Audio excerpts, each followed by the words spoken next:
আসসালামু আলাইকুম। দেখতে পাচ্ছেন জেলা প্রশাসকের কার্যালয়ে নীলফামারী একটি নিয়োগ বিজ্ঞপ্তি দেওয়া হয়েছে।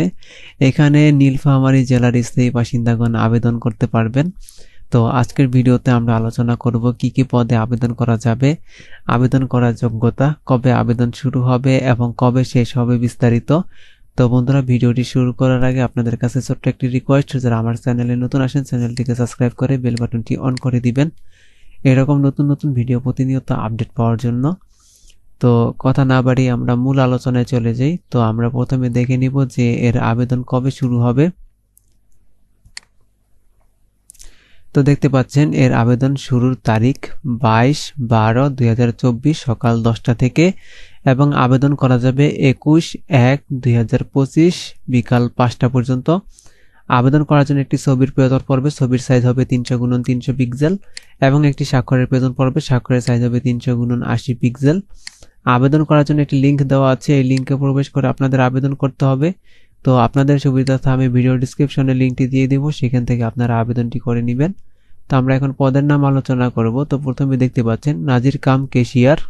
এখানে বেতন গ্রেড হচ্ছে 16, পদ সংখ্যা রয়েছে 5টি। শিক্ষাগত যোগ্যতা প্রয়োজন পড়বে কোনো স্বীকৃত বোর্ড হতে অনন্য দ্বিতীয় বিভাগ বা সমমানের সিজিপিএ, উচ্চ মাধ্যমিক সার্টিফিকেট বা সমমানের পরীক্ষা উত্তীর্ণ, কম্পিউটার ব্যবহারের দক্ষতা এবং কম্পিউটার মুদ্রাক্ষরের গতি প্রতি মিনিটে ইংরেজিতে সর্বনিম্ন 20 শব্দ এবং বাংলায় 20 শব্দ থাকতে হবে। এরপর দেখতে পাচ্ছেন সার্টিফিকেট সহকারী, বেতন গ্রেড হচ্ছে 16, পদ সংখ্যা রয়েছে 5টি। শিক্ষাগত যোগ্যতা প্রয়োজন পড়বে কোনো স্বীকৃত বোর্ড হতে অন্য দ্বিতীয় বিভাগ বা সমমানের সিজিপিএ, উচ্চ মাধ্যমিক সার্টিফিকেট বা সমমানের পরীক্ষা উত্তীর্ণ, কম্পিউটার ব্যবহারের দক্ষতা এবং কম্পিউটার মুদ্রাক্ষরের গতি প্রতি মিনিটে ইংরেজিতে সর্বনিম্ন 20 শব্দ এবং বাংলায় 20 শব্দ। এরপর দেখতে পাচ্ছেন সার্টিফিকেট পেশকার, বেতন গ্রেড হচ্ছে 16, পদ সংখ্যা রয়েছে 5টি। শিক্ষাগত যোগ্যতা প্রয়োজন পড়বে কোনো স্বীকৃত বোর্ড হতে অনন্য দ্বিতীয় বিভাগ বা সমমানের সিজিপিএ, উচ্চ মাধ্যমিক সার্টিফিকেট বা সমমানের পরীক্ষা উত্তীর্ণ, কম্পিউটার ব্যবহারের দক্ষতা এবং কম্পিউটার মুদ্রাক্ষরের গতি প্রতি মিনিটে ইংরেজিতে সর্বনিম্ন 20 শব্দ এবং বাংলায় 20 শব্দ থাকতে হবে।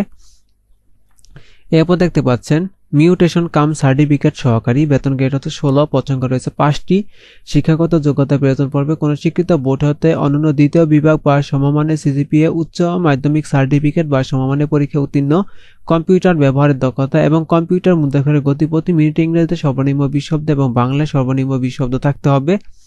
এরপর দেখতে পাচ্ছেন ক্রেডিট চেকিং কাম সহায়তা সহকারী, বেতন গ্রেড হচ্ছে 16, পদ সংখ্যা রয়েছে 5টি।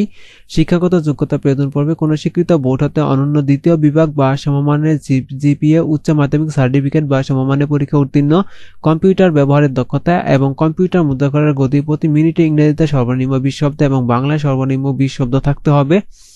এরপর দেখতে পাচ্ছেন অফিস সহকারী কাম কম্পিউটার মুদ্রাক্ষরিক, বেতন গ্রেড হচ্ছে 16, পদ সংখ্যা রয়েছে 6টি। শিক্ষাগত যোগ্যতা প্রয়োজন পড়বে কোনো স্বীকৃত বোর্ড হতে অনন্য দ্বিতীয় বিভাগ বা সমমানের সিজিপিএ, উচ্চ মাধ্যমিক সার্টিফিকেট বা সমমানের পরীক্ষা উত্তীর্ণ, কম্পিউটার ব্যবহারের দক্ষতা এবং কম্পিউটার মুদ্রাক্ষরের গতি প্রতি মিনিটে ইংরেজিতে সর্বনিম্ন 20 শব্দ এবং বাংলায় 20 শব্দ থাকতে হবে। তো এই ছিল পদগুলো। তো আমরা এখন দেখে নিব আবেদন করার জন্য কত টাকা জমা দিতে হবে এবং কিভাবে টাকাটি জমা দিতে হবে। তো এখানে দেখতে পাচ্ছেন টেলিটক প্রিপেড মোবাইলের মাধ্যমে 2টি SMS করতে হবে। পরীক্ষার ফি বাবদ 200 টাকা এবং টেলিটক সার্ভিস চার্জ বাবদ 23 টাকা সহ সর্বমোট 223 টাকা আবেদন করার 72 ঘন্টার মধ্যে জমা দিতে হবে। টাকাটি আপনারা কিভাবে জমা দিবেন? তো আপনাদের মেসেজ অপশনে গিয়ে লিখতে হবে ডিসি লিখে নীল লিখতে হবে, এরপর স্পেস দিয়ে ইউজার আইডি লিখে সেন্ড করতে হবে 16322 নাম্বারে। এরপর আপনাদের একটি মেসেজের রিপ্লাই দেওয়া হবে, সেখানে আপনাদের 8 ডিজিটের পিন নাম্বারটি দেওয়া থাকবে। তো আপনাদের দ্বিতীয় মেসেজ অপশনে গিয়ে লিখতে হবে ডিসি নীল লিখে স্পেস দিয়ে ইয়েস লিখে স্পেস দিয়ে পিন নাম্বারটি বসিয়ে সেন্ড করতে হবে 16322 নাম্বারে। এরপর আপনাদের আরেকটি মেসেজের রিপ্লাই দেওয়া হবে, সেখানে আপনাদের 8 ডিজিটের পিন নাম্বার দেওয়া থাকবে। তো এবং আপনাদের ইউজার আইডি পাসওয়ার্ড দেওয়া থাকবে, সেটি আপনাদের সংরক্ষণ করে রাখতে হবে। পরবর্তীতে যখন আপনাদের অ্যাডমিট কার্ড ডাউনলোডের সময় হবে, তখন আপনারা ইউজার আইডি এবং পাসওয়ার্ড ব্যবহার করে আপনারা অ্যাডমিট কার্ডটি ডাউনলোড করে নেবেন। তো এই ছিল আজকের আলোচনা। তো আশা করছি আপনাদের ভিডিওটি ভালো লেগেছে। আর যদি ভিডিওটি ভালো লেগে থাকে তাহলে অবশ্যই চ্যানেলটিকে সাবস্ক্রাইব করে বেল বাটনটি অন করে দিবেন।